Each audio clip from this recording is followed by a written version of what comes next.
여러분, 우리가 신앙생활하고 구원받고 하나님 나라 가는데 성경을 몰라도 됩니다만, 그쵸? 뭐 성경을 굳이 우리가 창세기부터 요한계시까지 다 알고 또 그걸 다 알아야만 우리가 무슨 생활하는 데 있어서 하나님하고 더 가까워지거나 뭐 어떤 결과가 올지는 모르겠지만, 전 성경을 깊이 읽으면 읽을수록 저는 신앙이 더 깊어지는 것은 확실하다는 생각을 갖습니다.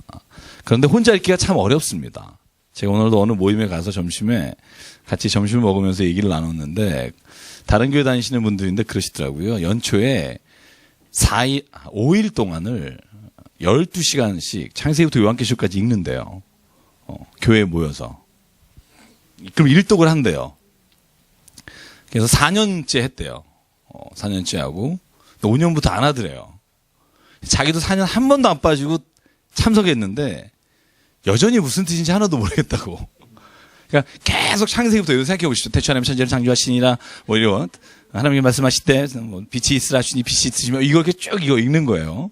그러니까 이걸 5일 동안 읽을 때는 아는 것 같다가 또 이제 한 달 지나면 도대체 무슨 말인지 모르겠고, 그래서 성경을 어떻게 읽을까. 그래서 제가 여러분에게 오늘 성경을 읽는 법에 대해서, 성경을 보는 눈에 대해서 일단 말씀을 드렸는데요. 제가 여기 있는 거 여러분 집에 가서 읽어보시고요. 뭐 여기서 여러분 읽어보시면 시간 낭비니까.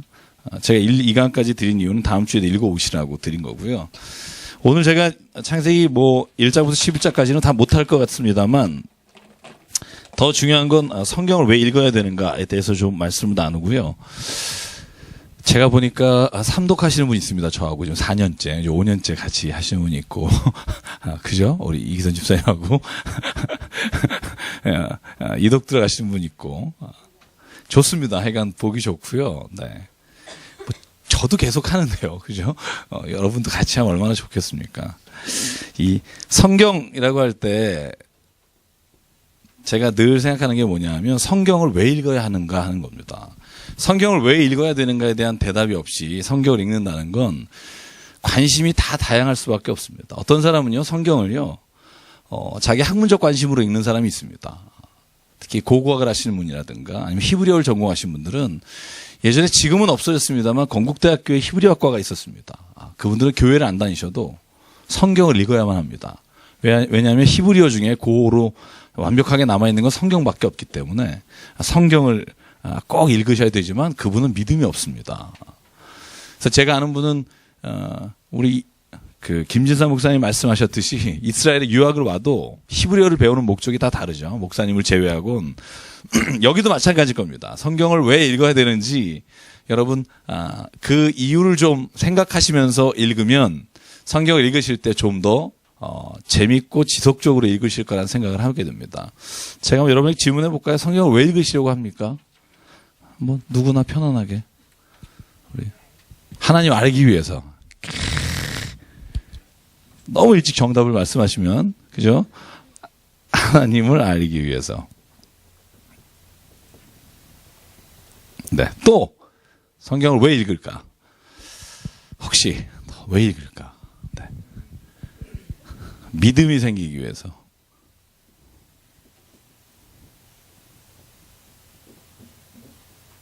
또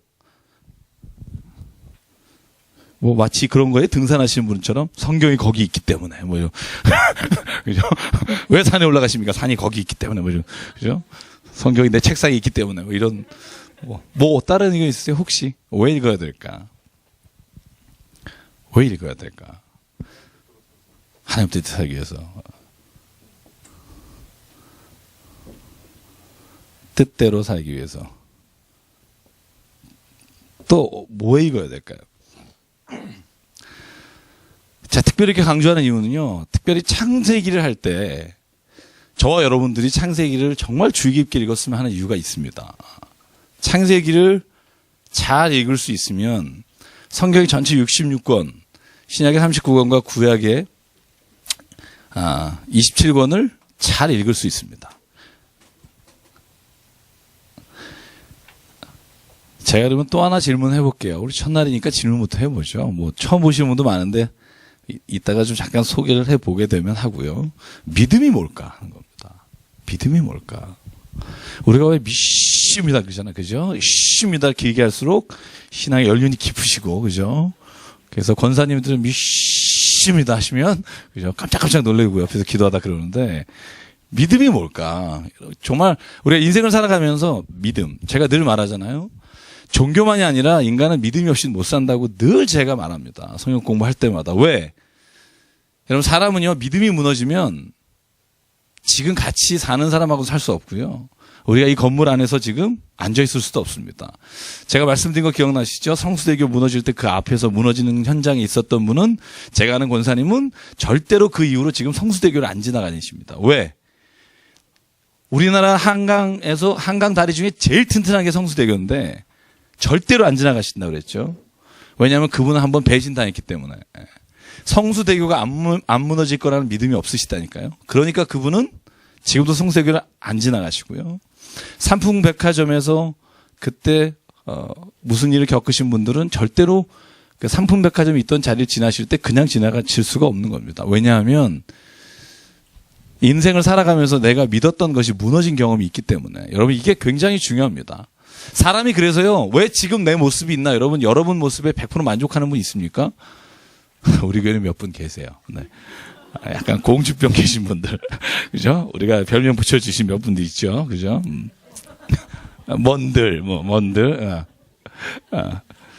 그런 몇 분을 제외하고는 100% 자기가 마음에 들지 않는 부분이 있습니다. 왜 그렇습니까?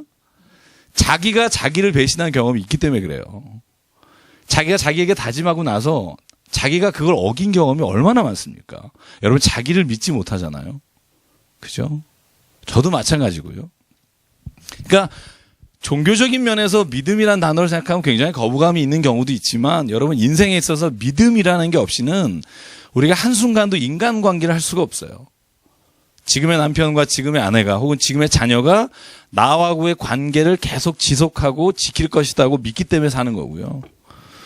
마찬가지로 신앙에 있어서도 마찬가지라는 겁니다. 신앙에 있어서도 믿음이라는 게 왜 필요한가? 내가 무엇을 믿는가라고 할 때 진짜 이 부분에 대한 생각을 깊게 하지 않고 신앙생활을 하시게 되면, 제가 이런 말하면 뭐합니다만, 우리는 잘하면 교회를 위해서 살다가 신앙생활을 마치는 경우가 있습니다.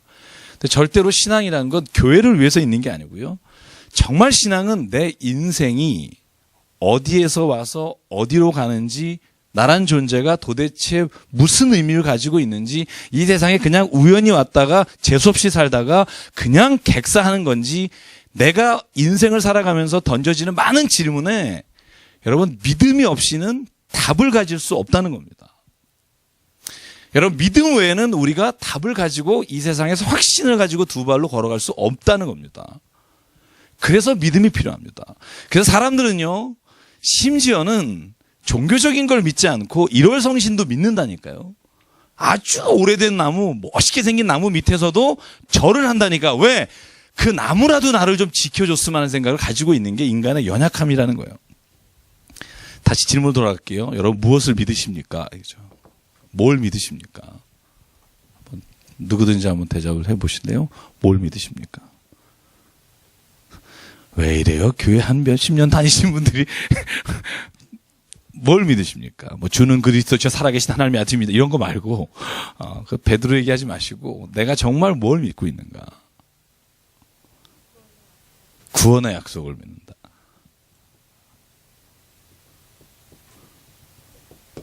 구원의 약속. 쉬운 것 같으면서도 어렵죠. 그죠? 도대체 구원이 뭐고 약속은 어떻게 되는 건가? 여러분, 제가 주일에 설교할 때도 말씀드렸죠. 늘 단어를 정의할 때 보면 단어를 정의한 단어들을 또 정의해야 돼요. 그러다 보면 밤샐 때도 있습니다만, 구원의 약속을 믿는다. 하나님의 뜻을 살기 위해서, 하나님을 알기 위해서. 여러분, 이 모든 단어를 종합하면 기독교는 하나로 정의할 수 있어요. 뭐라고 정의할 수 있을까? 뭐라고 정의할 수 있을까? 그죠? 여러분, 이게 모른 척 해줘야 내가 기분이 좋아요. 그죠?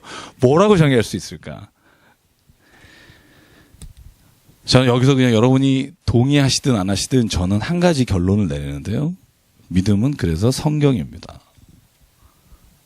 왜? 내가 그리스도인입니다. 내가 교회를 다닙니다.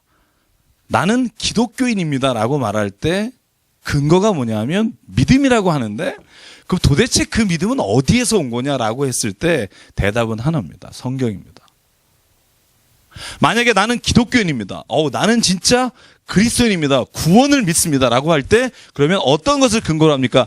저는요 철학자 쇼펜하우어가 쓴 생애 철학, 생애 의미를 보니까 제가 믿음에 대해서 확신을 가졌습니다. 여러분 이러면 기독교인이 아닙니다. 그렇죠?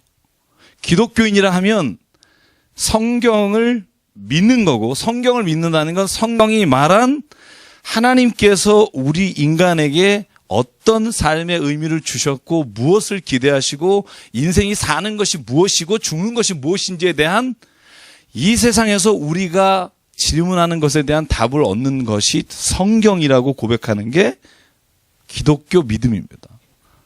여러분 거기에 동의하십니까? 만약에 우리가 거기에 동의할 수 없다 그러면 우리는 기독교가 아니라 또 다른 무엇인가를 믿고 있다고 생각하시면 정답입니다. 왜냐하면 기독교는 근본적으로 성경에 있는 것을 믿는다고 고백하는 사람들이 모인 곳이 성경입니다. 믿음이 교회입니다. 그런데 문제는 뭐냐면 그렇게 중요한 걸 알면서도 성경에 대해서 관심이 없는 사람이 너무나 많다는 거죠. 그래서 믿음 생활을 한다고 그럴 때 누군가 물어보면 누가 물어볼까 봐 겁내시는 분이 정말 많아요. 교회를 오래 다녀도 혹시라도 교회에 대해서 물을까 봐, 성경에 대해서 물을까 봐. 그죠? 무슨 약은 약사에게 모르는 의사에게 하는 것처럼 목사님에게 한번 물어보세요라고 책임을 전가하는 분이 굉장히 많습니다만 저는 여러분과 오늘 성경을 시작하면서 드리고 싶은 말씀은 뭐냐면 내가 성경을 안다는 것, 그것이 곧 내가 무엇을 믿는다는 것을 결정합니다. 여러분, 내가 무엇을 믿느냐가 내가 누구인지를 결정합니다. 여러분, 그게 무서운 겁니다. 우리는요, 사람이 믿고 생각하는 대로 살게 돼 있고요. 그래서 사는 대로 또다시 그 생각이 정리됩니다. 그래서 사는 것과 생각하는 건 상호관계를 가지고 계속 발전할 수밖에 없고요. 그래서 제가 오늘 이 성경 공부를 이제 다시 시작하면서 2년 정도 걸릴 텐데요. 다시 시작하면서 제가 먼저 진지하게 드리고 싶은 말씀은 여러분이 무엇을 믿기로 정했다면 구체적인 대상이 있기를 바라고요. 내가 그리스도인이다 혹은 내가 교회를 다닌다고 했을 때는 나는 성경의 말씀을 믿습니다라는 겁니다. 그런데 문제가 있습니다. 뭐냐면 성경 말씀을 믿는다고 할 때 성경이 너무 어렵습니다. 어떤 분은 성경이 쉽다고 얘기하는 분이 있어요. 저는 그분 존경합니다. 저는 성경을 지금 제가 26년째 공부하잖아요. 어렵습니다. 하면 할수록 어렵습니다. 왜냐하면 처음에는 그냥 성경을 읽다가 다음에는 성경에 무슨 의미가 있는지를 보다가 여러분 뭘 깨달으면 겁이 나냐면 성경을 내가 잘못 읽었다 혹은 내가 성경을 잘못 풀이했다라고 생각할 때 겁이 납니다. 그런데 그런 것들이 발견될 때가 많습니다. 그래서 저는요, 여러분들이 목사를 믿지 않았으면 좋겠어요. 이 말은 오해하지 마십시오.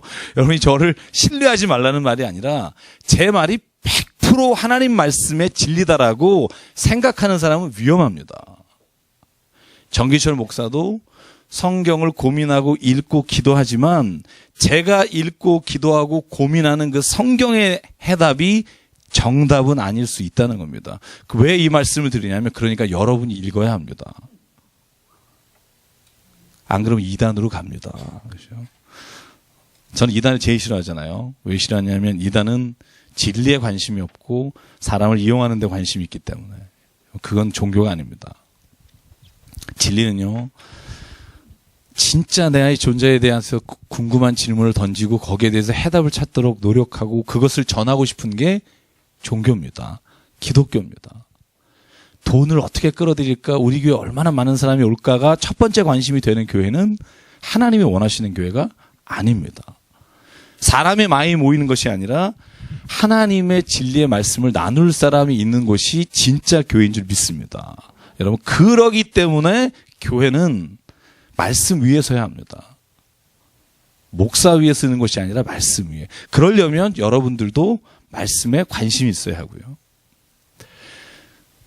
제가 여기 성경이 읽기 어려운 이유에 대해서 쭉 말씀드렸습니다만 여러분 성경을 읽을 때 두 가지 방법을 써야 합니다. 제가 오늘 성경 테스트 사본을 다 가져왔어요. 여러분 한번 이따가 쭉 돌려드릴 테니까요. 히브리 사본, 헬라어 사본, 그 다음에 처음으로 에라스무스가 번역한 사본, 마틴 루터가 번역한 독일어 사본, 이런 사본들을 쭉 여러분 한번 보시게 할게요. 그러면 재미삼아 보시고요. 여러분 이걸 뭐 뜻풀이 하라는 게 아니기 때문에. 성경이 왜 읽기 어려울까? 첫 번째로 성경을 읽으실 때 너무 기초적인 거라 여러분 또 너무 성경 지식이 많으신 분들은 지루할 수 있겠지만 늘 우리가 생각하는 건데요. 성경을 거시적으로 보는 눈이 필요합니다. 우리가 늘 성경을요, 장절을 막 찾는 데 익숙하신 분이 있어요. 막 설교할 때도 마찬가지예요. 막 조그만 장절, 어떤 의미가 있는지 막 찾는 분이 있어요. 그런데 그런 분들이 되게 성경을 읽으면서 시험에 들어요. 성경은요, 우리가 흔히 누구나 말하는 것처럼 전체 숲을 보는 눈이 있어야 합니다. 그 눈을 가지고 있어야 그 안에 나무들의 디테일을 볼 수 있어요. 만약에 이 전체 숲을 보지 못하는 보는 눈을 안 가지고 있을 때 문제가 뭐냐면 누가 한 가지를 진짜 막 힘줘서 말하면 거기에 눌립니다. 내가 틀렸나 보다. 저 사람은 맞나 보다. 여러분 그러면 어떻게 되냐면 내가 알고 있는 것이 이 전체 숲의 일부이고 그 사람이 아는 것도 전체 숲의 일부다라는 것을 내가 먼저 마음속에 생각하지 않으면 여러분 우리가 늘 다른 사람이 말하는 것에 주눅이 들게 되어 있습니다. 성경은 그래서요 전체 숲을 먼저 보시고 그 다음에 나무로 들어가는 일을 해야만 성경 전체에서 말하고 하는 의미가 뭔지를 알 수 있습니다. 예를 들면 구원이라는 단어. 저는 교회 목사지만 구원이라는 단어를 너무 쉽게 한 문장으로 요약하시는 분들은 무서워요. 제가 무슨 말인지 여러분이 알았으면 좋겠어요. 예수님을 믿기만 하면 구원받는다. 이런 분 있어요. 그죠? 맞는 말이죠. 근데 믿기만 하면이 뭐냐 할 때 뭘까? 입으로 얘기하면이에요? 아니면 내가 생각한다는 겁니까? 믿기만 하면 할 때 단어가 뭘 의미하는지를 뭘 봐야 돼요? 숲을 봐야 돼요. 성경에는요, 예수님이 나를 믿으라고 할 때 한 가지 의미로 말하지 않으셨다는 거를 숲을 보면 보여요. 근데 안 봐요. 왜? 두 가지 이유가 있죠. 여러분 이렇게 펼쳐놓으면 여러분 하나로 힘을 모아서 앞으로 가는 추진력이 떨어져요. 한 가지 구호를 외치고 가야 돼요. 그래서 군대는요, 딴 생각을 못하게 해요. 여러분 제가 있었던 부대 앞에 매일 일어나면 보이는 여러분 차고지에 써붙였던 글이 있어요. 닦고 조이고 기름치자. 그죠? 수송부 애들은 매일 그것만 외워요. 닦고 조이고 기름치자. 만약에 그 수송부 중에 한 사람이 중대장님 왜 닦아야 됩니까? 이러면 맞아요. 닦으려면 닦아야 되고 조이려면 조여야 되고 기름치려면 쳐야 됩니다. 근데 성경은요, 우리에게 주실 때 암기하거나 그것을 외운다고 해서 우리가 진리를 발견할 수 있다고 말하지 않아요. 그러니까 앵무새 외우듯이 우리가 교리를 외우고 있다고 구원받는 거 아닙니다. 구원받는 거 어렵지 않아요. 그죠? 구원이라는 단어를 하나를 생각할 때 진짜 많은 생각이 내 안에 있어야 돼요. 만약에 그렇지 않으면 진짜 우리는 진리 안에 거하는 게 아니라 정답을 알아서 그냥 그거 안에 안주하게 된다는 겁니다. 나중에 자세히 우리가 한 단어 한 단어를 살펴볼 기회가 있을 겁니다. 하나님의 뜻도 마찬가지입니다. 저에게 가장 많이 물어보시는 것 중에 하나가 하나님의 뜻이에요. 목사님, 제가 요번에 이런 일이 있습니다. 하나님의 뜻이 뭘까요?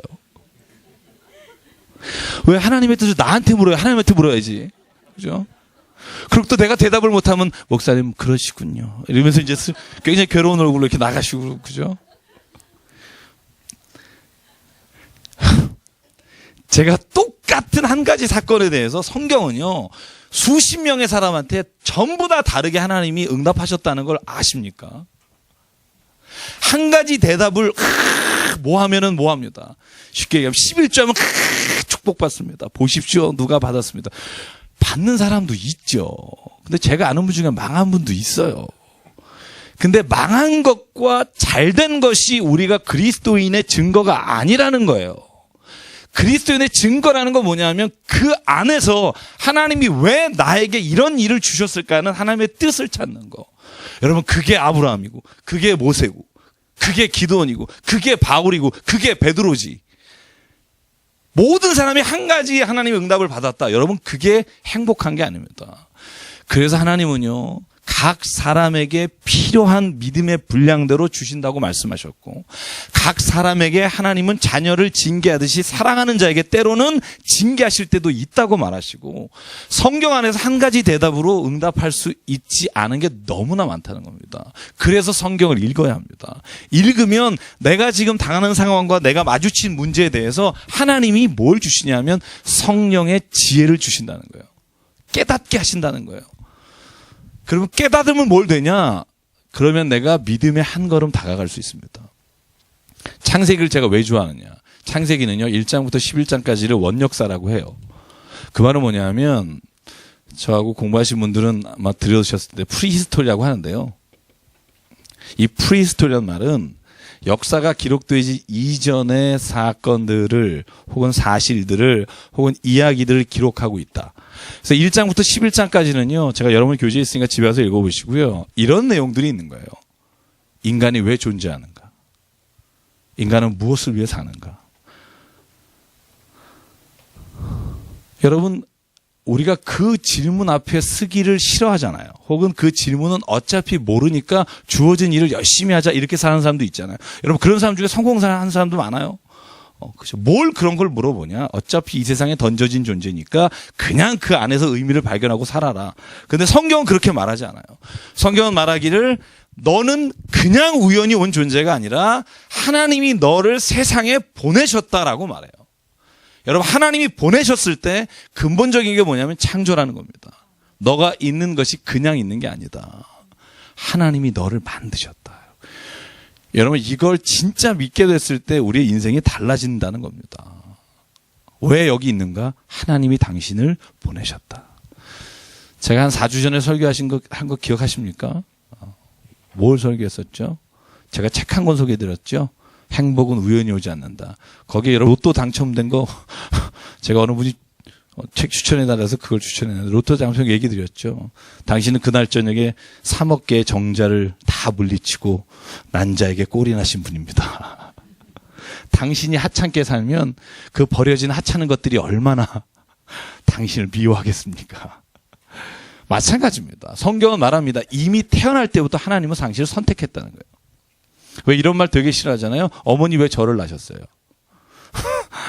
그러면 옛날에 그렇게 대답했죠. 야, 그때는 없었단다. 그죠? 굉장히 검열 걸릴까봐 지금 조심하는데. 하나님 마찬가지예요. 우리가 이미 믿음을 갖고 살아간다고 할 때 전제가 그거예요. 나는 하나님이 창조하신 존재다. 성경이 그래서 제일 처음에 창세기를 둔 겁니다. 창세기가 제일 먼저 쓰인 책이 아닙니다. 마태복음이 신약에 제일 먼저 쓰여서 맨 앞에 있는 게 아닙니다. 이유가 있어서 앞에 편집을 한 겁니다.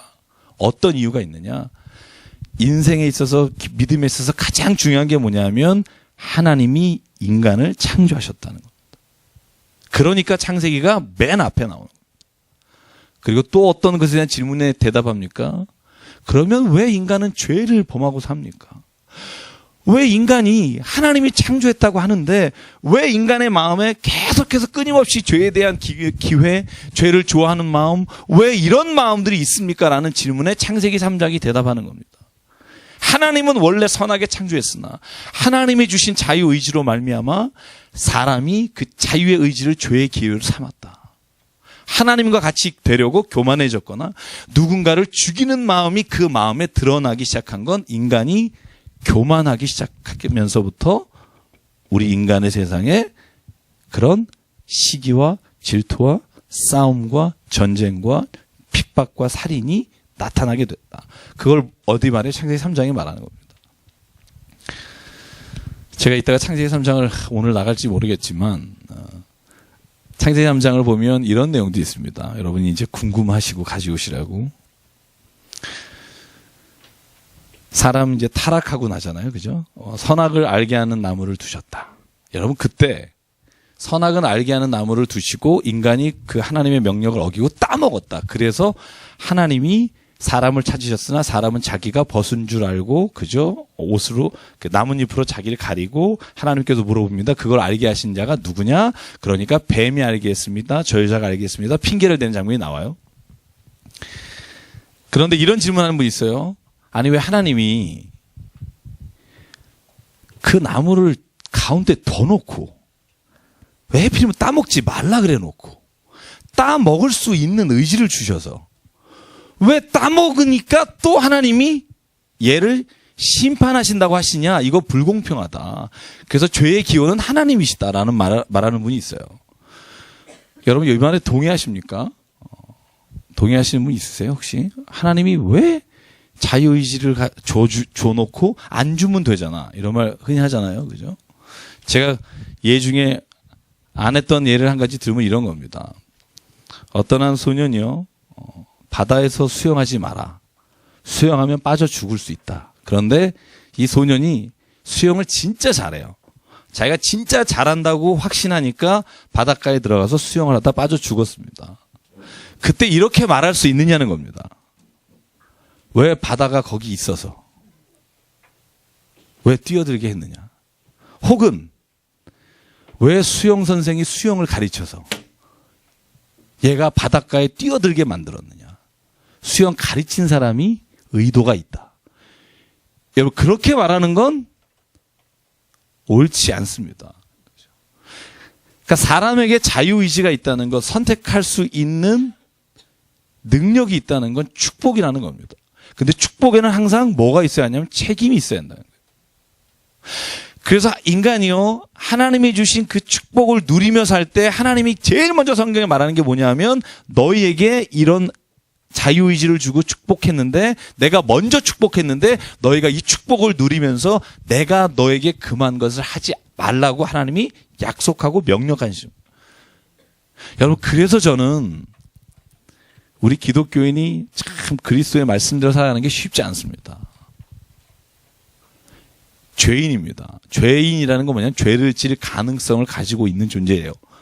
그리고 이미 아담으로부터 죄를 짐으로 말미암아 그 죄의 대가를 받고 있다고 성경은 말합니다. 그렇죠? 그 죄의 대가가 뭐냐? 자기 중심적인 생각이다. 인간의 교만이다. 이런 단어들이 우리 인간에게 적용되는 죄입니다. 그래서 저와 여러분들이요, 성경을 읽을 때 창세기가 이런 우리의 질문에 대해서 어떻게 대답하고 있는지를 읽으면서 훨씬 더 재미있고 그리고 집중해서 읽을 수 있다는 겁니다. 그냥 대충 읽지 마십시오. 집중해서 읽으면 정말 여러분이 보지 못했던 것을 보게 됩니다. 오늘 그 부분을 한번 같이 할 수 있으면 좋겠고요. 그래서 제가 한번 여러분 드린 교재, 첫째 날 교재 페이지만 2페이지 볼까요? 제가 오늘 구약과 신약 성경 여러분이 궁금해하시는 것들만 제가 좀 얘기 나누면서 갈게요. 어떤 분은요, 구약하고 신약이라는 게 원래 이렇게 주어진 거로 생각하시는 분이 있어요. 그래서 우리가 흔히 이렇게 말하잖아요. 유대인들은 구약만 성경으로 친대. 이렇게 얘기하잖아요. 그런 얘기 하죠. 유대인들이 믿는 건 구약만 성경이고, 그죠? 그리스도인만 신약까지 성경으로 쳐. 그렇죠. 그러면 유대인들은 구약을 뭐라고 부를까? 질문입니다. 구약을 뭐라고 부르죠? 올드 테스트먼트라고 부를까? 아니겠죠? 그냥 유대인들은 성경이라고 불러요. 그냥 성경이고, 기독교가 예수님 이후에 예수님에 관한 이야기가 쓰여지면서 이 이야기가 유대인들에게 주신 말씀 이후에 새로 주신 언약이다. 그래서 뉴 테스트먼트, 새 언약이라고 말하고 나니까 이건 뭐라고 부를까? 옛날 언약이다. 그래서 구약이라고 부른 거예요. 그러니까 우리만 신약 구약이 있지 유대인에게는 그냥 성경은 한 권입니다. 구약. 신약은 성경이 아니에요. 그런 차이가 있습니다. 그러니까 실제로 신약이다 구약이다 하는 건 제가 여러분 교재에 써드렸지만 이건 우리가 붙인 이름이고, 그래서 여러분 신약 구약은 우리 그리스도인, 그러니까 교회를 다니는 분들만 따로 나눠서 부르는 말입니다. 그러면 구약이 어떻게 기록되었나? 여러분, 이건 여러분하고 조금 얘기를 하고 싶어요. 왜냐하면 이거에 대한 이해가 없으면, 이거 근데 아마 초신자, 처음 교회 나오신 분들은 무슨 소리일까 할 수도 있겠지만 얘기를 꼭 해야 합니다. 왜냐하면 이 얘기를 안 하면 여러분이 읽으면서 질문이 무수히 많이 나올 수 있어요. 미리 방지하기 위해서. 여러분, 예방주사를 왜 맞죠? 독감 예방주사를 왜 맞죠? 독감이 안 걸리거나 와도 그냥 약하게 넘어가려고 맞잖아요. 그죠? 마찬가지입니다. 성경에 기록된 말씀에 대해서 성경이 어떻게 기록됐고 성경이 지금 우리에게 어떻게 오게 됐는지에 대한 것을 우리가 알아야만 성경을 읽으면서 여러분이 오해하지 않을 수 있는데요. 첫 번째는요. 성경을 원래 쓴 저자가 있습니다. 그죠? 창세기만 예로 들죠. 창세기 누가 썼다고 돼 있죠? 모세. 모세가 창세기만 썼나요? 5권 썼죠. 창세기, 출애굽기, 레위기, 민수기, 신명기. 이걸 뭐라 그런다? 모세오경이라 그러죠. 근데 이 모세오경을 모세가 썼는데 쓴 시점이 모세가 살았을 때일까 하는 겁니다. 이거 애매합니다. 애매합니다. 읽다 보면 애매한 걸 느낄 때가 있어요. 언제? 출애굽기 읽다 보면. 신명기도 마찬가지고. 여러분, 이런 거 있잖아요. 성경 읽다 보면 하나님께서 모세에게 말씀하셨습니다. 자기가 쓰면서 그렇게 쓰는 사람이 쓰는 시점에 따라, 관점에 따라 달라지죠. 그래서 전지적 작가 시점이라 그러잖아요. 자기가 경험한 거지만 하나님이 자기의 이름을 객관화시켜서 하나님이 모세에게 말씀하셨습니다라고 말합니다.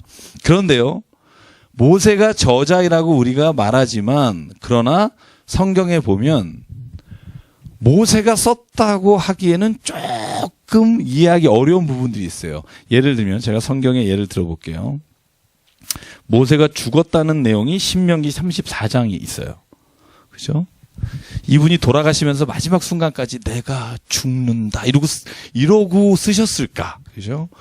기본적으로 그래서 성경에 읽을 때 모세가 죽음에 관한 기록이라든가 아니면 창세기 36장에 이런 내용이 있습니다. 31절 이스라엘 자손을 다스리기 전에 에돔 땅을 다스리는 왕이 이러이러하니라. 그리고 나서 모세 시대에는 그죠?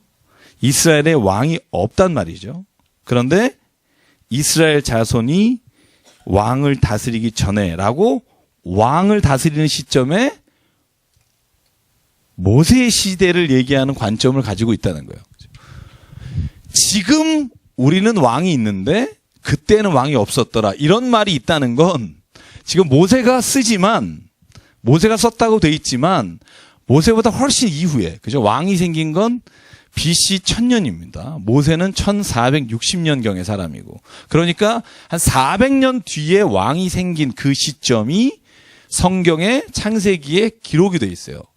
그때는 이스라엘에 왕이 없었으므로 라든가 그러니까 우리가 성경을 가만히 볼 때 성경은 모세가 썼다고 우리가 믿고 그렇게 말하지만 성경이 처음에 모세가 모든 걸 다 지금의 상태로 쓴 게 아니라 모세가 쓴 성경이 오랄 트래디션, 말로 전달되고 그리고 그가 썼던 성경의 내용들이 있다가 성경을 쓴 사람이 있다는 거죠.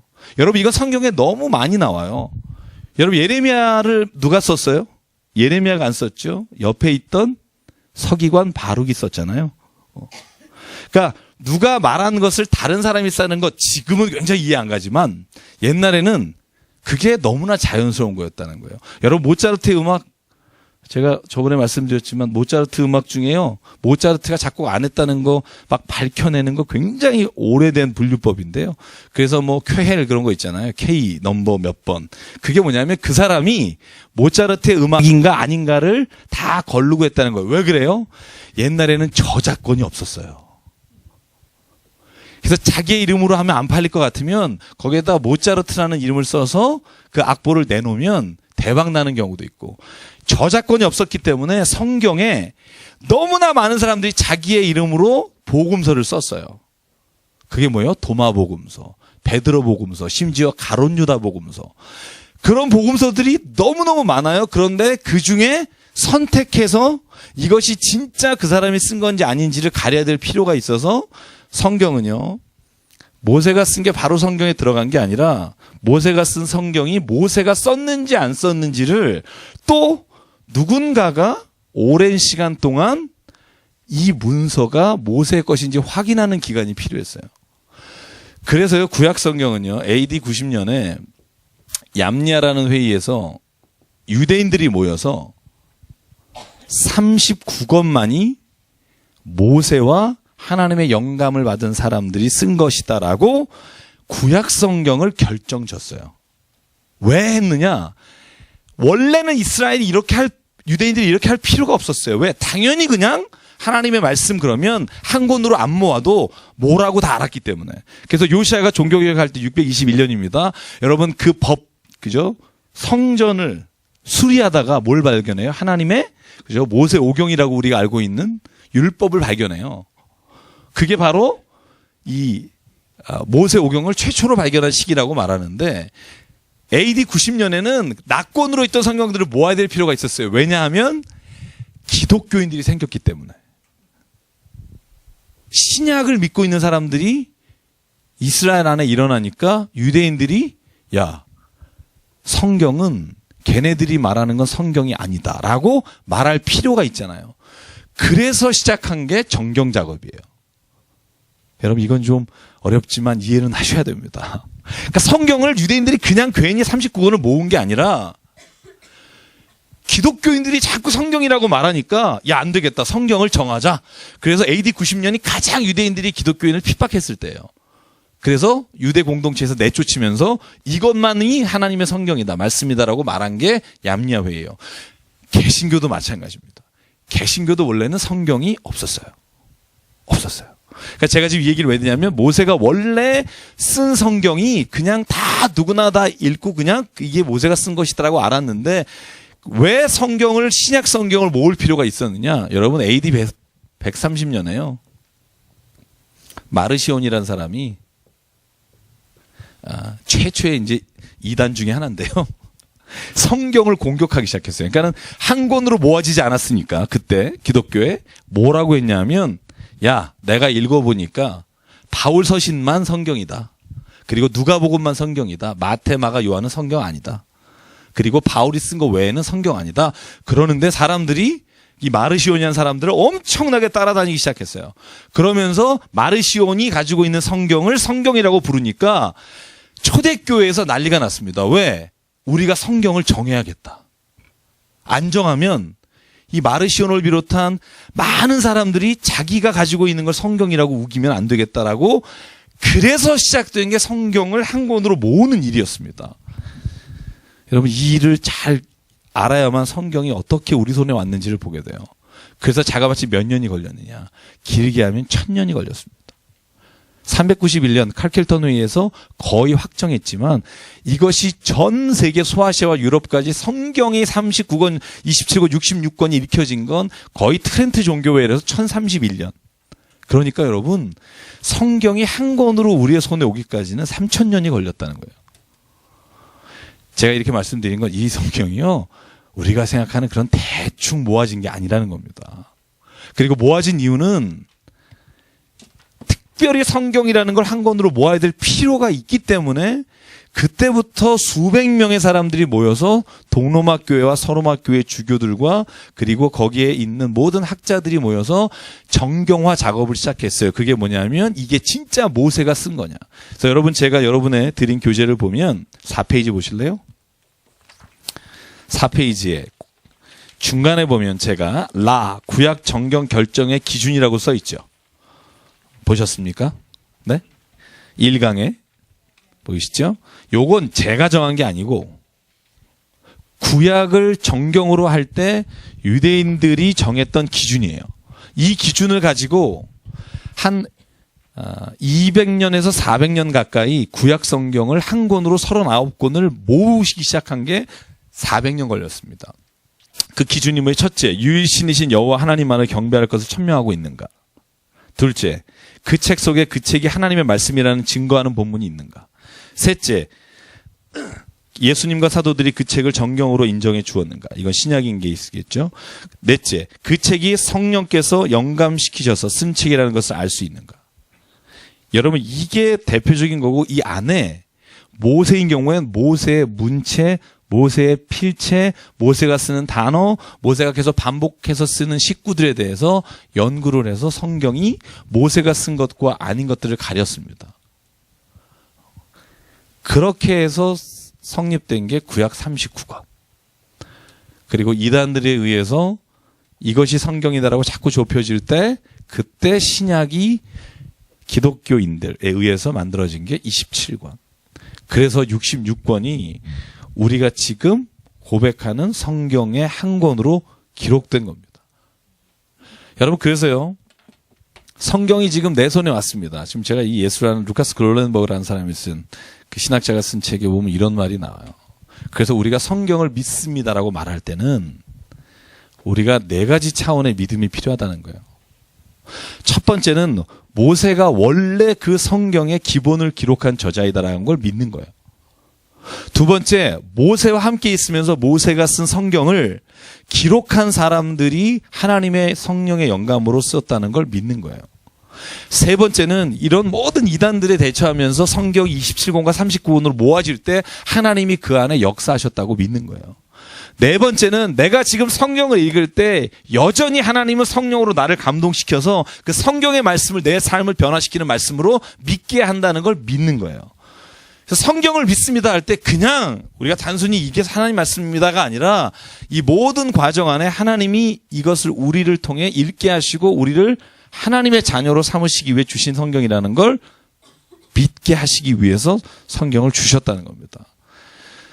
여러분, 이 성경을 지키려고요, 로마 시대 때 여러분 311년 기독교가 승인되기 10년 전에는요, 내가 여기 다 썼으니까 집에 가서 읽어보십시오. 첫 번째 로마 황제가 한 게 뭐냐면 모든 기독교의 성경을 불태웠어요. 왜냐하면 사상을 말살시켜야 된다는 것 때문에. 붕석엔유라는 게 있었잖아요. 그죠? 중국에도. 마찬가지로 성경을 없애라. 그래서 더욱더 성경이 기독교인들 사이에서는 기독교가 공인되기 직전에 목숨처럼 이걸 한 권의 성경으로 모아서 그 성경을 선포하고 성경을 가지고 그리고 성경을 뺏기지 않으려고 죽음을 불사했다는 겁니다. 성경을 지키기 위해서 수많은 사람이 죽었습니다. 성경의 말씀대로 살기 위해서 수많은 사람들이 몸부림치며 하나님 앞에 헌신했습니다. 성경은요, 우리가 그냥 읽다가 에이 뭐 이거 잘 이해가 안 간다라고 그냥 버릴 만큼 가치 없는 책이 아니고요. 성경은요, 정말 우리 손에 들어오기까지 하나님께서 정말 가치 있게 사람들을 사용하셔서 우리의 손에 주셨다는 걸 저는 믿습니다. 그렇게 성경을 내가 인정하고 믿음으로 읽기 시작했을 때 그때 성경이 정말 우리에게 하나님 말씀이 되고요. 우리가 읽을 때 정말 내가 어떻게 살아야 하는지, 나는 어떤 존재인지를 분명하게 깨달을 수 있다는 겁니다. 제가 나머지 부분은 다 생략하고요. 제가 여러분 그 5페이지, 6페이지 보면 제가 지금 얘기한 내용들이 있습니다. 그러니까 집에 가서 한번 체크해 보시고요. 제가 한번 말씀드린 적이 있습니다. 성경은 원래 장절이 없었습니다. 그죠? 제가 6페이지 중간 아래에 있는데 성경의 원본과 사본입니다. 원래 성경은요, 장절이 없이 쭉 쓰였습니다. 어떻게? 이렇게. 자, 그래서 장사하려고 온 게 아니고요. 날이면 날마다 오는 게 아닙니다. 장절이 없어요. 그냥 이게 딱 하나예요. 그쵸? 이것만이 아니에요. 보시면, 장절이 없어요. 네? 장절이 없어요. 루터가 종교개혁 할 때도 장절이 없었어요. 루터 성경 보여드릴까요? 루터 성경 정말 예쁩니다. 저는 왜 요즘 이런 성경이 안 나오나 굉장히 그런 생각을 하는데요. 진짜 멋있지 않아요? 이런 성경? 그러니까 단어로 만든 그 그림이에요. 그러니까 모든 성경의 앞장이 이렇게 돼 있습니다. 예쁘게. 그죠? 누가 한번 도전해 보시죠. 네. 이게 마틴 루터가 번역한 성경입니다. 보시죠. 그림까지. 여기에 장절이 없습니다. 네. 없죠? 그래서 장절은 왜 했느냐? 여러분 두루마리 시기에는 장절이 필요 없어요. 한 권으로 읽을 수 있으니까, 그죠? 그런데 성경을 장절로 만들 필요가 생긴 건 코페르니쿠스 아니죠. 누구죠? 직지신경하고 구텐베르그. 고마워. 역시 고등학교 졸업한 지 얼마 안 되는 애가 아직 졸업 안 했지 참. 요번에 들어갔지. 구텐베르그를 비롯한 이 인쇄 기술이 발달하면서부터 인쇄를 찍어 놓으면 어느 페이지가 어느 페이지인지 모르는 거예요. 그래서 여기에 제가 적었듯이 1555년 프랑스 파리 인쇄업자 로케르 에티엔이라는 사람이 장절을 구분했습니다. 헷갈리지 않게. 그래서 장절이 가끔 우리가 생각하는 나누는 것과 다를 때가 있고요. 조금 어색하게 나눠질 때가 있어요. 그래서 신학자들은 어떻게 성경을 쓴다고요? 여러분 제가 한 번 말씀드린 적이 있어요. 기억하시는지 모르겠어요. 어떻게 성서학자들은, 그러니까 저를 비롯한 신학을 전공하는 사람들은 성경을 쓰냐면요. 그냥 창세기 1장 1절 이렇게 쓰지 않고요. 창세기 1장 1절에서 2장 3절 A 뭐 이렇게 써요. B. 왜 이렇게 쓰냐면 3절 다가 한 센텐스가 아니고 중간에서 잘라야 맞다라고 신학하는 사람들은 나눠요. 그래서 여러분 2장 4절 B 뭐 이런 게 있어요.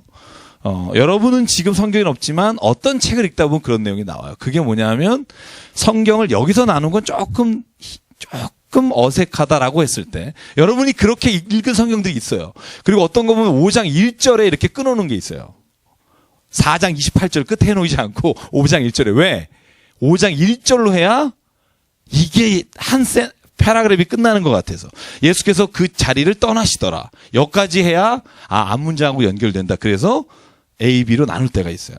그래서 여러분 성경을 읽으실 때 그래서 장절을 그렇게 구분했다는 걸 좀 알아주시면 좋겠고요. 그 다음에 제가 맨 마지막에 그 7페이지에 보시면 여러분 그 수고를 덜어드리려고 제가 아는 중요한 연대를요. 일단 예루살렘 성전이 완전히 멸망할 때까지를 적어놨습니다.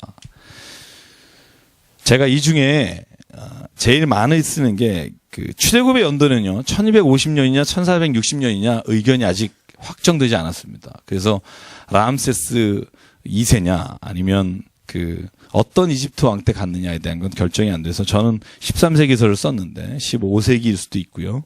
어쨌든 제일 중요한 건 BC 1000년에 그죠? 다윗이 예루살렘을 점령하는 시기가 나오고요. 그 다음에 587년 중간에 보면 BC 예루살렘 성전이 멸망하고 바벨론이 그죠? 포로로 끌려가던 시기입니다. 그리고 나서 여러분 그 성경에 보면 BC 4년에 예수님이 탄생했다라고 돼 있죠. 이거 BC 4년인데 잘못됐네요. 네네 BC 4년입니다. 제가 쓰다 잘못 썼네요. 네 BC 4년입니다. 네. 왜 BC 4년이냐면 연대를 측정해 보니까 AD 구분한 게 한 2, 3년 정도 3, 4년 정도 잘못 측정돼 있으나 지금 그걸 바꿀 수가 없어서 우리가 그냥 예수님이 탄생시 왜 그러냐면 이 헤롯에 대한 게 계속 고고학적으로 증명이 되면서 보니까 최초의 헤롯 대왕 때가 BC 4세기에 죽어요. 역사적으로 검토해 보니까. 그런데 그 마지막 죽기 직전에 예수님께서 태어난 것으로 그렇게 역사적인 고고학이 발전되면서 연대 측정이 BC 4년이 맞는 것으로. 그래서 현재는 다 모든 책에 뭐 그게 서스럼 없이 BC 4년이라고 나옵니다. 그래서 여러분 읽으실 때 도움이 되시길 바라고요. 자, 인트로덕션으로 제가 여러분하고 지금 성경에 대해서 성경이 어떻게 우리 손에 맞는지에 대한 이야기를 나눴고요. 자, 그다음에 제가 우리 세교할 때도 얘기하는 거지만 성경을 볼 때 여러분 역사적인 공부를 해야 됩니다. 제가 여러분 중간중간에 역사적인 배경을 말씀드릴 텐데 왜냐하면 역사적이거나 지리적이거나 문화적인 공부를 하지 않으면 성경을 읽으실 때 오해할 수 있어요. 왜 그런가? 여러분 신천지란 이단이잖아요. 그죠?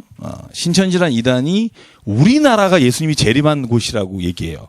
10만 명이 그걸 믿어요. 참. 그게 바로 전기철이다. 이러면 이단인데요.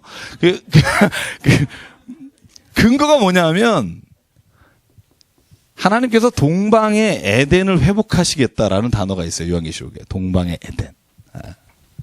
동방의 에덴. 동방의 에덴은 코리아.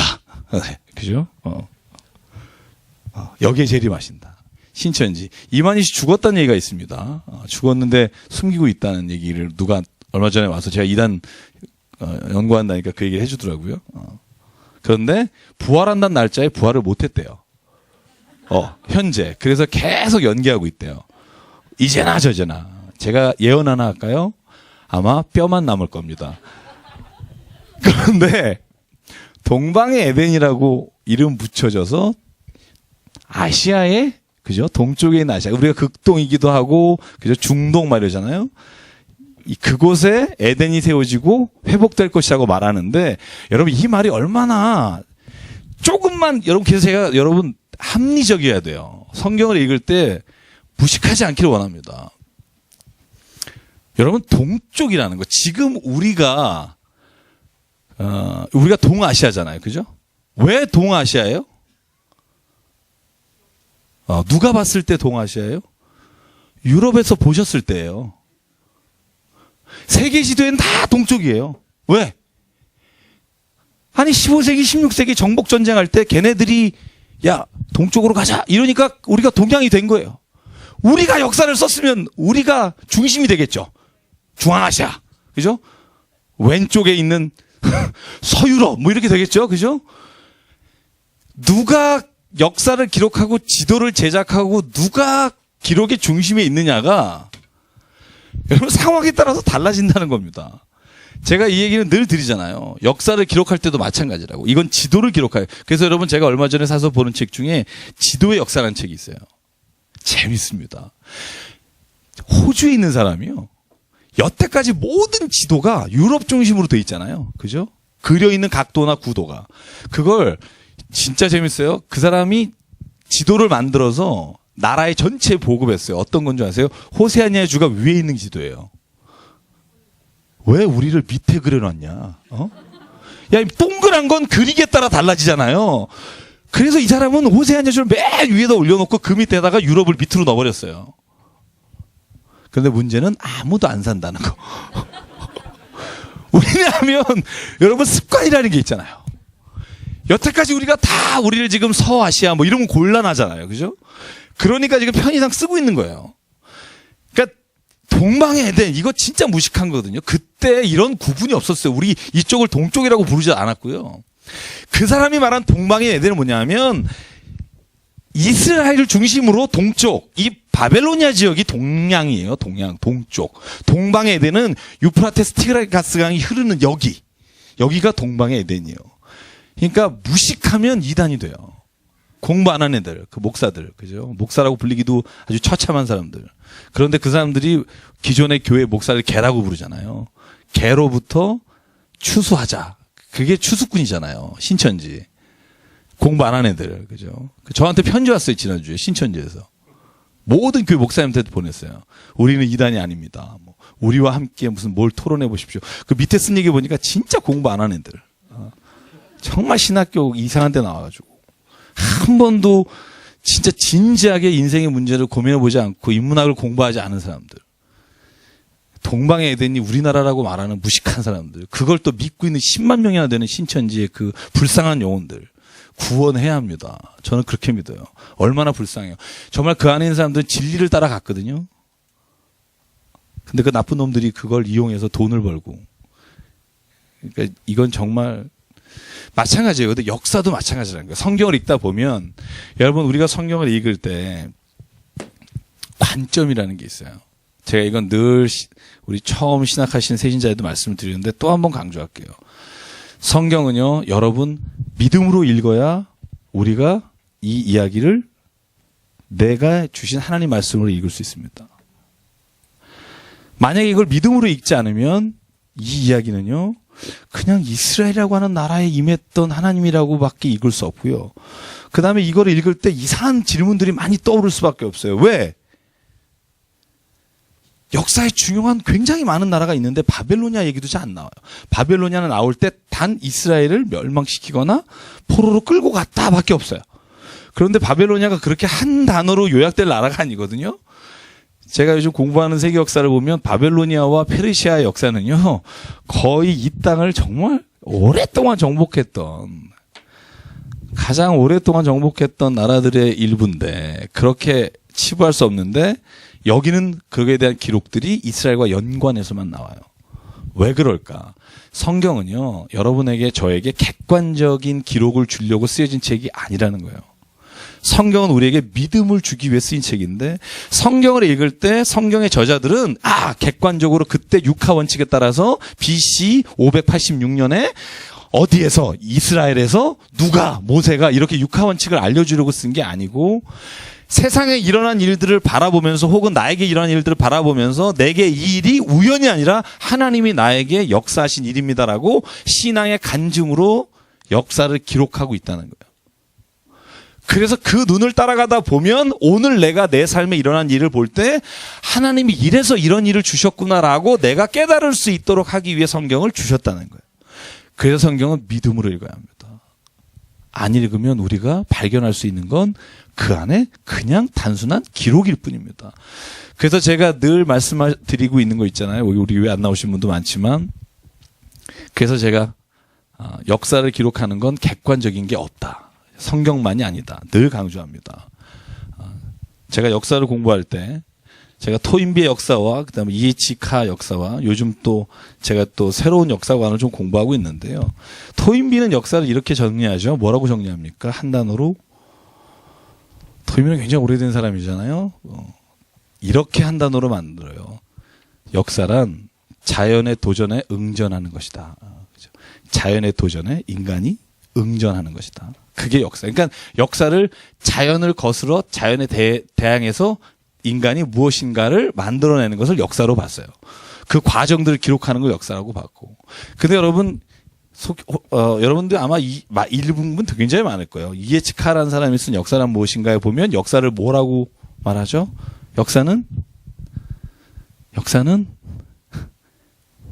내가 말한 거 기억하시는 분 없어요? 한번 했을 텐데. 역사는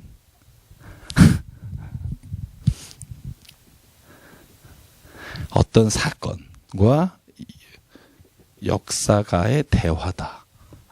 대화라는 단어를 써요. 그러니까 이게 무슨 말이냐면 객관적인 사실을 기록하는 게 아니라 역사가가 가지고 있는 시점을 가지고 그 사건을 기록하고 있는 것이다. 제가 반복해서 말하지만 그래서 광주 민주화 운동은 어떤 사람에게는 아직도 광주 사태고 폭동이고 어떤 사람한테는 광주 혁명이고 의거다. 아직도 그 두 시각이 우리나라에 공존하고 있고요. 그 시각의 싸움이 보수와 진보의 싸움이고요. 진보라는 단어를 오늘 이렇게 특강을 듣는데 어느 분이 이렇게 정의하시더라고요. 진짜 보수. 제가 깜짝 놀랐습니다. 진짜 보수가 필요하다. 막 이런 얘기를 하시던데. 그래서 여러분, 역사가가 시점을 가지고 적는다. 이게 굉장히 중요해요. 모든 역사가. 그래서 삼국사기하고 삼국유사를 보면 역사의 기록이 달라요. 그죠? 삼국사기는 김부식이 썼고요. 삼국유사는 이련이 썼잖아요.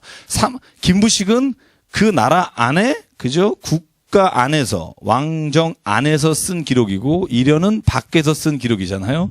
여러분 잘 보십시오. 그래서 이 조선의 역사는 이성계가 군대를 돌려서 고려를 멸망시킨 걸 역적이라고 안 하고 이성계의 위화도 회군이라고 말해요. 왜 회군이라 그래요? 조선 왕조를 세우셨기 때문에. 그런데 탐관오리의 아주 뭐라 그럴까요? 탐관오리들의 압제에 시달리다가 만적이라는 사람이 의거를 일으켰는데 그래서 천민과 백정들이 모여서 탐관오리와 대적해서 싸웠어요. 그게 만적의 난이에요. 왜 만적의 난일까? 조선 왕조가 썼기 때문에. 네, 그죠? 제가 이 얘기를 왜 드리냐면 세상의 사건을 보는데도 눈이 있다는 거예요. 마찬가지예요. 성경을 볼 때도요. 성경을 기록한 사람은 하나님이 내게 주신 믿음의 눈으로 이 사건을 보면 그 사건이 우리가 보기에는 야, 뭘 이렇게 보냐라고 생각할지 모르지만 그 사람은 지금 하나님의 믿음 안에서 그 사건을 기록하고 있기 때문에 우리가 그 사건을 그 믿음의 눈으로 바라보면, 그 시각으로 바라보면 그 역사가 나에게도 이해가 되는 역사가 된다는 거예요. 여러분, 홍해를 갈랐다, 모세가. 참 어려운 겁니다. 그죠? 노아의 홍수 때 노아가 방주를 만들었다. 어려운 겁니다. 여러분, 창조과학에서 엄청나게 지금 발견하려고 애쓰고 있는데, 그런데 재밌는 건 제가 창세기 6장 할 때 말씀드리겠지만 이 세상의 모든 곳에는 홍수설화가 있어요. 심지어 우리나라에도, 중국 고세사에도 있고요. 다 있습니다. 고대 군동의 모든 나라에는 이 홍수에 대한 설화가 있어요. 그런데 홍수에 대한 이야기를 인간의 죄의 관영함으로 하나님이 벌하셨다라고 보는 건 이스라엘의 기록밖에 없어요. 그냥 하늘에서 비가 많이 오고 땅에서 비가 솟아서 사람들이 다 죽었다라는 기록은 있어요. 그런데 그 기록을 성경은 뭐라고 보냐면 하나님의 뜻을 떠나 하나님의 말씀대로 살지 않는 사람들을 하나님께서 벌하셨다라고 성경은 기록해요. 그게 뭐냐? 관점의 차이예요. 그런데 그 관점을 우리가 100% 믿음의 눈으로 읽어가서 따라가지 않으면 그 관점을 이해하기가 굉장히 어렵고요. 과학적으로 그걸 검증할 수 있느냐? 그건 우리의 영역이 아니고 과학자들이 하고 계시니까 그분들에게 맡기지만 성경을 어떤 눈으로 볼 거냐는 우리가 성경을 읽는 방법을 정하게 된다는 겁니다. 그래서 여러분, 제가 바라기는 성경을 읽으실 때 성경에 쓴 사람들의 믿음의 눈으로 성경을 읽어가기를 간절히 바랍니다. 그러면 저는 처음에는 어떻게 우리가 될지 모르지만 저는 성경에 나오는 이야기들을 우리의 믿음의 눈으로 바라볼 수 있다고 생각하고요.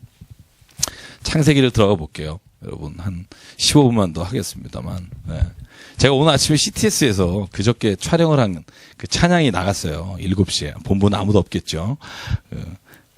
CTS 그저께 이제 촬영을 와가지고요. 제가 제일 좋아하는 복음성가가 뭐냐. 그래서, 말씀을 드려가지고 카메라가 와가지고 제가 불렀어요. 그리고 이제, 오늘 아침 7시에 나갔어요. 그래서 안 알렸어요. 볼까봐. 근데, 저도 못 봤어요. 저도 보려고 틀었더니 끝났더라고요. 그래서 내일 재방송 혹시 한다 그러길래 좀 보려고 그러는데, 안 가르쳐줘요. 그래서 그걸 말씀드려요. 제가 지난 주일에 마지막 찬송으로 부른 곡을 했어요. 하나님 당신의 마음이 있는 곳에 나의 마음이 있기를 원합니다. 하나님 당신의 눈물이 고인 곳에 나의 눈물이 있기를 원해요. 아버지 당신이 바라보는 영혼에게 나의 두 눈이 있기를 원해요. 하나님 당신의 하나님 당신은 어두운 땅에 나의 두 발이 향하길 원해요. 나의 마음이 아버지의 마음 알아. 내 모든 뜻 아버지의 뜻이 될 수 있기를. 나의 온 몸이 아버지의 마음 알아. 내 모든 삶 당신의 삶 되기를. 제가 이거를 왜 골랐냐면요, 제가 목회 방향을 많은 분들이 물어봐요. 왜 교회 개척했습니까? 목회 비전이 뭡니까? 근데 솔직히 하나도 없었거든요. 그냥 몇 사람이 같이 하자를 했고, 자꾸 물어보는 거예요. 강남 이 땅에 개척한 이유가 뭡니까? 별로 없거든요. 근데 제가 말레이시아, 인도네시아, 중국 심양에 지하교회 다녀왔잖아요.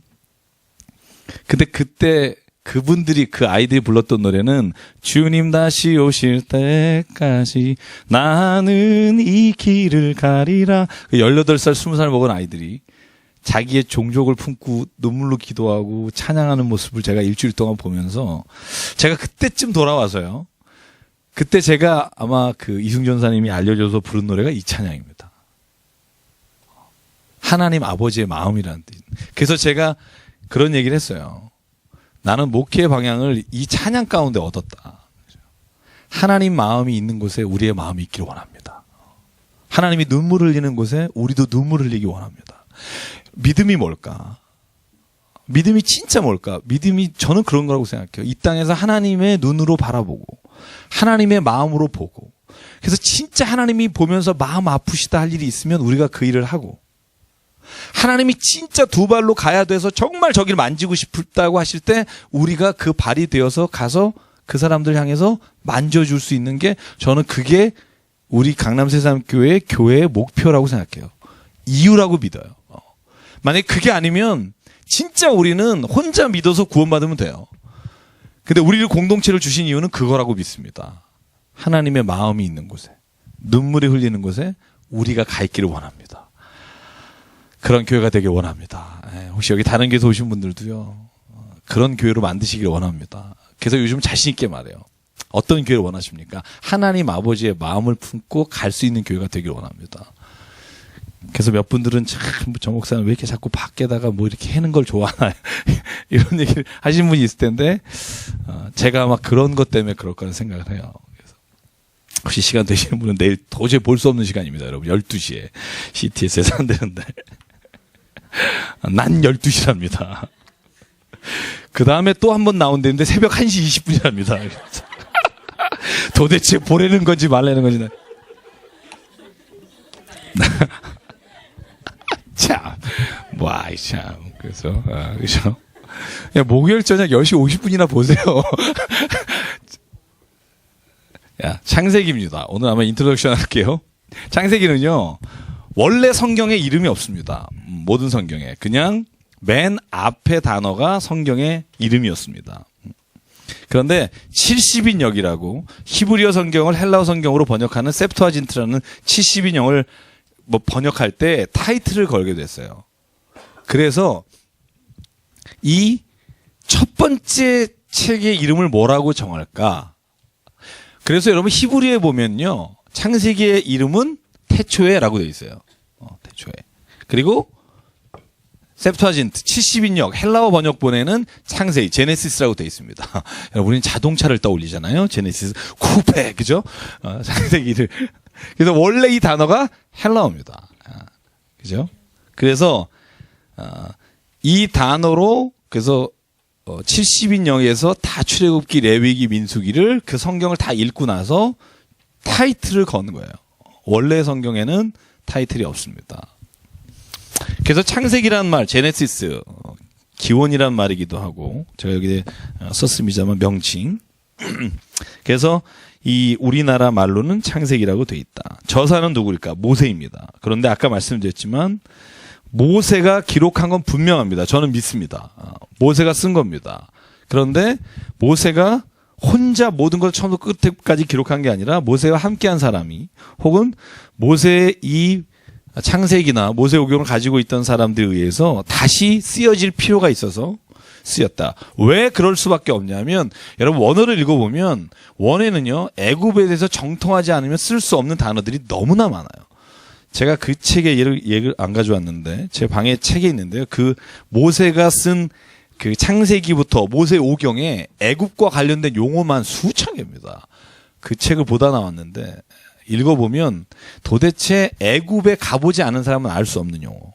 그러니까 여러분 야곱과 요셉이 애굽에 갔을 때 그때 나오는 장면이 다 애굽 고유 언어들이 그 원어에 포함되어 있어요. 그래서 이것은 그냥 이스라엘 사람의 지혜로는 쓸 수 없다.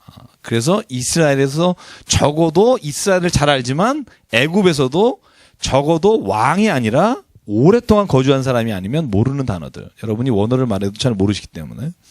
그래서 이 성경 번역의 역사를 여러분 추천해 드릴게요. 한번 이 책을 읽어보시면 제가 아까 앞부분에 말한 것을 이거를 한 100분의 1로 요약한 건데.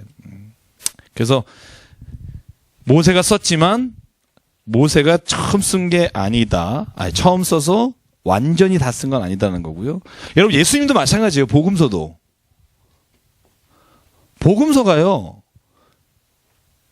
마태가 썼잖아요. 마가가 썼잖아요. 근데 그 마태와 마가가 썼는데 그런데 그 복음서의 내용이 다 혼자의 독창적인 것 생각으로 딱 쓰인 게 아니라는 걸 알 수 있어요. 어떻게 하느냐? 여러분 원어를 분석해 보면 재밌습니다. 제가 다이아그램을 한번 신약할 때 그린 적이 있어요. 마태, 마가, 누가복음 똑같은 내용이 여기 이만큼 교집합이 있어요. 아주 똑같아요.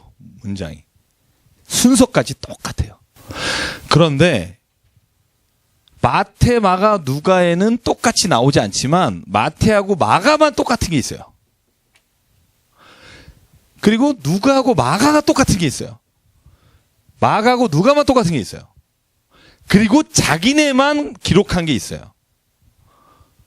왜 그래서 성경을 마태, 마가, 누가를 다 넣느냐 성경에. 똑같은 예수님에 대한 일대기인데 이 겹치지 않은 부분들이 있다는 거예요. 예수님이 얼마나 많이 말씀하셨겠어요. 얼마나 많은 일을 하셨겠어요. 그걸 어떻게 마태복음 28장에 기록하고 마가복음 16장에 기록하고 요한복음 21장에 기록하고 누가복음 24장에 기록하겠어요. 수백 장, 수천 장을 써도 다 기록할 수 없을 거 아니에요. 그러니까 이 사람들이 경험하고 체험하고 하나님이 주신 지혜를 가지고 쓴 성경이 겹치는 부분과 나눠지는 부분들을 볼 수 있듯이 그래서 뭘 알 수 있냐면 성경에 원래 예수님이 하신 말씀에 어록이 있다라고 생각을 해요.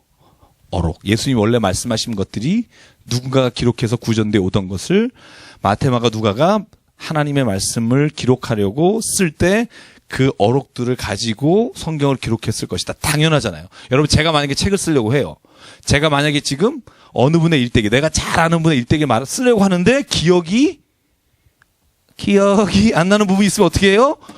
누군가에게 물어보겠죠. 그리고 그 책이 나온 걸 참고하겠죠. 그죠? 똑같습니다. 마가가 분명히 하나님의 영감을 받아 그걸 기록하고 자기가 체험하고 경험한 걸 썼지만 그러나 동시에 자기가 기억나지 않는 부분이나 혹 참고할 것들을 어록을 사용했다는 겁니다. 그래서 똑같은 부분과 두 개만 겹치는 부분과 다른 부분이 있습니다. 그래서 성경을 읽다 보면 모세오경도 마찬가지라는 거죠. 그래서 창세기를 보다 보면 그런 내용들이 있고요. 목적, 왜 썼을까? 제가 아까 말씀드렸습니다. 인간은 어디서부터 와서 어디로 가는가? 창세기에 그 질문에 대한 대답을 주고요. 그거는 여러분 우리가 같이 읽어오면서 창세기 언제 쓰였을까? 이 페이지에 보면 기록 연대는 정확하지 않습니다만 14세기, 15세기로 일단 첫 번째 모세가 쓴 성경은 그렇게 기록되어서 전해 내려왔을 것이다 라고 봅니다. 그리고 구조는요. 제가 아까 말씀드린 대로 1장부터 11장까지 그리고 12장에서 50장까지 나눠질 수 있는데 제가 오늘 여러분에게 드린 자료에는 1장부터 11장까지만 제가 사건을 기록해 놨습니다. 사건을 기록해 놨고요.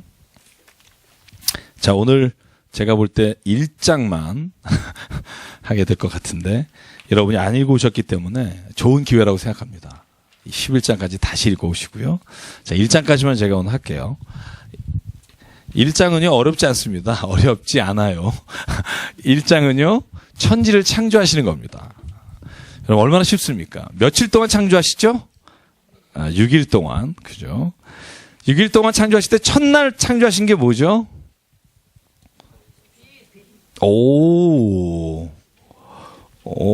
그런데 여러분, 빛을 창조하셨는데, 이 빛은 태양은 아닙니다. 그죠? 근원적인 빛이에요.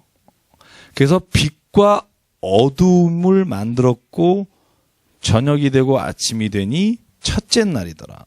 그죠? 여러분 이스라엘의 하루가 어떻게 시작한다 그랬죠? 저녁이 해질 때 6시에 하루가 시작해서 하루가 저녁에 끝납니다. 우리는 아침에 시작해서 12시에 시작해 12시잖아요. 그죠? 근데 이스라엘은 저녁 6시가 하루가 시작이에요. 그래서 안식일이 6시에서 시작해요. 지금도. 금요일 저녁 6시에서 토요일 저녁 6시까지가 안식일입니다. 계절도 마찬가지예요. 우리는 1월부터 시작하지만 이스라엘은 9월부터 시작합니다. 그래서 이른 비와 늦은 비를 주신다 할 때 이른 비는 10월에서 11월에 오는 비예요. 늦은 비가 2월에서 3월에 오는 비예요. 우리하고 원래 날짜 계산이 달라요. 그래서 우리가 이스라엘을 더 깊게 알면 성경을 이해하기가 훨씬 쉬워요. 이른 비 그러면 보통 2월 생각하잖아요. 11월입니다. 그래서 늦은 비가 굉장히 중요해요. 늦은 비가 2월에 안 내리면 농사를 망해요. 그 성경에 그런 표현이 있잖아요. 하나님은 때에 따라 늦은 비와 이른 비를 주시고, 시편에도 나오고 자문에도 나오고, 그 말씀은 다 이스라엘에만 좀 독특하게 표현되고 우리가 그 시기를 알아야 되는데, 빛이 있으라 하셨다. 이 빛은 근원적인 빛입니다. 그래서 태초에 하나님이 천지를 창조하시니라 첫째 날 빛이 있으라 하셨다. 여러분 이거 굉장히 중요합니다. 요한복음은 태초에 하나님이 천지를 창조하셨다가 아니라 태초에 말씀이 계시니라. 그죠? 이 말씀이 하나님과 함께 계셨으니 이 말씀이 곧 하나님이라. 그때 태초에 말씀이 계시니라 할 때 빛과 말씀은 같아요. 여러분 요한복음을 쓴 저자가 기가 막히게 이걸 맞춰서 쓰고 있어요. 그죠? 그리고 뭐라고 말해요? 예수는 세상에 빛으로 오셨다. 이 빛은 그러니까 밝고 어두움을 말하기도 하지만 근원적으로 하나님이 어떤 존재인지를 말하는 겁니다. 빛이시라는 거예요. 그래서 여러분 죽음을 경험한 사람들의 이야기들이 있어요. 저도 죽음에 관한 책 상하로 돼 있는 유명한 인문학 책이 있는데 거기에 경험한 사람들이 다 죽음을 터널을 통과할 때 뭘 본다 그래요? 빛을 본다 그래요. 그 빛은 태양이 아닙니다. 그걸 본 사람은 다시 오고 싶지 않다는 거예요. 여러분 그런 거 들어본 적 있죠? 텔레비 인터뷰 같은 거. 도대체 뭘 보세요? 딴 거 무슨. 거기 보면 빛을 봤는데 오고 싶지 않은데 딸 생각이 나서 뭐 그런 사람이 있어요. 다시 왔다는 사람도 있고, 그죠? 근데 딸이 진짜 오라 그래도 안 오고 싶을 정도의 그 빛의 그 황홀함과 막 이런 게 있다고 하는데 이 빛은 그 빛입니다. 그래서 여러분 6일 동안 창조하셨다라고 우리가 보통 말하잖아요. 왜냐하면 저녁이 되고 아침이 되니라는 표현이 있기 때문에. 그런데 실제로 이 날의 개념, 여기 날과 때라는 말이 계속 반복돼요. 그죠? 근데 이 날과 때라는 개념이 하루가 아닙니다. 그죠? 여러분, 우리가 크로노스하고 카이로스라고 하는 단어 구분하잖아요. 그죠? 크로노스라고 하는 건 우리가 타임입니다. 딱딱 1시간씩 가는 거고, 카이로스라는 건 똑같은 시간인데, 여러분, 카이로스라는 단어는요, 카이로스라는 단어는 뭐냐면, 가장 적절한 때예요. 적절한 때. 그러니까 이건 우리가 생각하는 그런 시간의 6시, 7시가 아니라 그래서 우리가 이 성경에 나오는 창조를 6일이라고 보지 않는 이유는 뭐냐 하면 아직 빛만 있고요. 여러분 별과 해와 달이 만들어지는 때가 언제예요? 며칠째예요? 컨닝하세요? 네? 넷째 날이에요. 셋째 날까지는 날의 개념이 없어요. 그래서 제가 왜 말씀을 드리냐면 제가 여기 교재에다 썼지만 창조론자와 과학을 말하는 진화론자가 싸우려고 하는데 싸우지 말자는 거예요. 저는. 그죠? 창조론자는 6,000년 됐다고 말해요. 지구의 연대가. 모르겠어요. 저는. 잘 모르겠지만 이렇게 주장하시는 분이 많아요. 그 이유는 두 가지예요. 하나는 아담부터 예수님까지의 족보가 있잖아요. 그죠? 마태복음에 나오는 족보하고 그리고 창세기와 그죠? 신명기까지 나오는 모든 족보를 따지면 지금 현재 한 5,000년 정도 돼요. 6,000년 가까이 됐어요. 무드셀라가 969살까지 살더라. 이걸 다 더한 거예요. 저도 한번 더 해봤어요. 더 해봤어요. 그런데 여러분 진짜 어려워요. 왜냐하면 빠진 사람도 있고요. 그래서 여러분 보면 여호수아서하고 신명기하고 민수기서에 유대에서 돌아온 거하고 바벨론 토로에 돌아왔더라 할 때 사람의 명단에 빠진 사람들이 있어요. 한쪽은 빠진 사람이 있고. 그러니까 여러분 제가 이걸 왜 드리냐면 성경이 막 모든 한 사람 한 사람까지 다 대조해서 쓰거나 그런 게 아니라 성경을 다 계산해서 5,000년 나왔으니까 뭐 6,000년 나왔으니까 이제 1,000년은 마지막 1,000년 7일째는 안식일이다. 그게 1,000년 왕국이다. 이렇게 말하는 사람이 있는데 제가 볼 때 약간 퀘스천이 라는 거죠. 이거의 근거가 또 뭐예요? 베드로전서 3장 8절. 주께서는 하루가 첫날 같고, 그죠? 첫날이 하루 같다.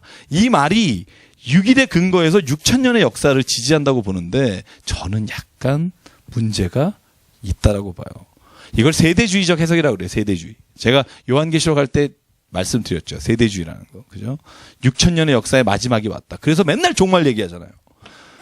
종말. 2,000년에도 종말 온다라고 또 종말 온다라고 그거 갖고 울고 먹는 사람이 얼마나 많아요. 종교인 중에. 근데 여러분 제가 예언 하나 할게요. 오늘 예언 많이 한다. 그죠? 예언 많이 한다. 제가 확실히 말씀드릴게요. 예수님은요. 오실 때 오십니다. 진짜예요. 오실 때 오세요. 보세요. 오실 때 온다니까. 그게 정답이라는 거예요. 왜냐하면 이 때라는 거, 하나님의 때는 하나님이 보시기에 가장 하나님이 역사해야 하실 때라고 믿을 때 역사하신다는 거예요. 그래서 여러분, 우리 개인적으로도 마찬가지예요. 그래서 제가 여기다가 교재에 쓴 게 그거예요. 제가 여러 가지 얘기를 썼지만 제가 말씀드리고 싶은 건 4페이지에 있는 내용인데요. 제가 이거 한번 창조론 예전에 한번 특강할 때 교우분들에게 말씀드린 적이 있어요. 제가 좋아하는 스티브 제이 굴드라는 하버드 대학의 고생물학 교수님이 있습니다. 이 굴드 교수님이 얼마 전에 돌아가셨는데요. 정말 유명하신 분입니다. 도킨스나 이런 사람들은 잽이가 안 되는 정말 유명하신 분입니다. 제가 미국에 있을 때 이분이 강의를 하셨었는데, 이분이 노마 이론을 내요. 이분은 교인도 아니고 교회도 안 다니고요. 무신론자고요. 무신론자인데 과학자고요. 고생물학과예요. 그러니까 말하자면 생물학을 하는 사람이 가장 진화론에 앞서 있다고 보잖아요. 근데 이분이 한 말이 뭐냐면, 제가 여기 썼어요. 어려운 말입니다. 중첩되지 않은 알매 권역들이란 표현. 이게 노마 이론이라고 그래요. non-overlapping이라는 단어예요. 그리고 요 뒤에 있는 단어가 좀 어렵습니다. magisteria라고. 그러니까 겹치지 않는, 중첩되지 않는 영역. 이게 뭐냐면요. 제가 이 얘기만 드리고 오늘 마칠게요. 우리가 진화냐 창조라는 거 있잖아요. 제가 고등학교 졸업하고 여기에 나온 분들 중에 제일 어려운 게 뭐냐면, 이 진화와 창조에 대해서 아주 굉장히 혼란스러운 거예요. 그죠? 청년들 마찬가지고. 학교에서는 진화를 배우는데 교회 오면 창조고. 그러니까 막 학교에 가면은 진화론자가 됐다가 교회 오면 창조론자가 됐다가 막 다 하는 거예요. 그러니까 너무 힘든 거예요. 근데 이분이 그런 말을 한 거예요. 그 두 가지 영역, 소위 이제 종교와 과학이 둘이 싸울 이유가 전혀 없다는 거예요. 왜냐하면 이 두 영역은 별개의 영역이라는 거예요. 왜 이런 말을 하냐면, 이분은 그거예요. 아무리 과학적인 사실들을 발견하고 새로운 것들을 발견해서 이론을 만든다 한들, 왜 그것이 존재하는지에 대한 이유와 가치를 설명할 길이 없다는 거예요. 제가 여기 예를 썼지만 이런 거예요. 전기철이 방배동에 산다는 걸 요즘은 안기부라고 안 하죠. 뭐라 그러죠? 국정원. 그죠? 역시 비슷하게 그쪽 출신이네. 그죠? 국정원 사람들이 저를 조사해서 전기철이가 방배동에 있는 집에 산다는 걸 발견했어요. 그래서 모든 사람들이 알렸어요. 전기철은 방배동에 살고 있다. 그죠? 근데 그렇게 나를 연구해서 발견한 게 이렇게 말할 수는 없다는 거예요. 전기철이는 그러므로 방배동에 살아야만 한다. 그러니까 이걸 사실 판단과 가치 판단이라 그래요. 제가 이런 표현 드렸죠. 모든 인간은 이기적이다. 그것이 곧 모든 인간은 이기적이어야만 한다라는 것을 증명한 것은 아니다라고 말씀드렸듯이, 사람이 어떡하게 지금 만들어졌다라는 걸 혹 발견한다 그래도 이 제이 굴드라는 교수는 무슨 말이냐면, 그것이 인간이 어떻게 존재해야 되고 무엇을 위해 살아야 된다는 의미를 말해주지는 못한다는 거예요. 이 두 개는 다른 영역이기 때문에 혹 과학에서의 발달이나 과학에서의 발견이 종교적인 영역을 침입해서도 안 되고, 종교에서 말하는 의미와 가치가 과학의 발달에 대해서 제한을 하거나 과학을 못하게 방해해서는 안 된다는 거예요. 저는 이 이론을 굉장히 성경을 적용할 때 굉장히 필요한 이론이라고 생각합니다. 그러니까 여러분, 제가 농담처럼 얘기하지만 아마 200년 뒤에 이 팽이를 혹 이 바닥에서 발견했다고 해도요, 이 팽이가 뭘 하는지 그 기능은 발견할 수 있지만, 팽이가 오늘날을 살아가는 사람, 컴퓨터도 마찬가지고요. 어떤 거든 오늘날을 살아가는 사람이 그게 어떤 의미였는지는 발견해낼 수 없다는 거예요. 그러니까 우리가 종교적인 믿음을 갖는다, 기독교적인 신앙을 갖는다 했을 때 제일 중요한 게 뭐냐면, 창조에 관련돼서는 하나님이 어떻게 만드셨다의 과학적인 것을 우리는 발견하려고 하는 게 아니라, 하나님이 만드신 이유가 뭐며 하나님이 도대체 인간에게 어떠한 삶을 원하시는지를 성경을 통해서 분명히 말씀하고 계시기 때문에, 우리는 창조를 믿는다는 건 그것을 믿고 누군가에게 전하는 것이 사명이라는 겁니다. 그래서 저와 여러분이 이 창세기를 좀 읽으실 때, 다음 주에 창세기 1장부터 제가부터 11장까지 웬만하면 맞춰볼 텐데요, 그렇게 읽었으면 좋겠습니다. 여기에 나온 사건들을 보시면서, 만약에 이것이 정말 내가 믿음으로 하나님이 주신 내게 말씀이라면, 내가 인간으로서 무엇을 하나님이 원하시는가, 이 사건은 나에게 오늘 무엇을 말씀하시는가, 그렇게 읽으면 내가 성경을 읽으면서 내가 읽을 때 하나님의 뜻을 발견하고 은혜를 받을 수 있고요. 이 뭐냐? 이렇게 읽으시면 성경 안에서 아무것도 발견할 수 없습니다. 그래서 제가 오늘 처음으로 오신 분 모르겠어요. 다음 주에 또 손님이 어떻게 될지 모르겠지만 뭐 중요한 건 어디에 계시든 그리고 특별히 오실 때 한번 성경을 읽으시면서 제가 지금 말씀드린 방법으로 읽으시면 성경 우리에게 말하는 부분은 굉장히 많을 것이다 생각하고요. 창세기부터 가다 보면 제가 오늘 시작 안 한 이유가 질문이 너무 많습니다. 그래서 그 질문에 제가 최대한 답을 하겠지만 여러분 읽어오시면서 같이 이야기를 나누면 좋을 것 같아요.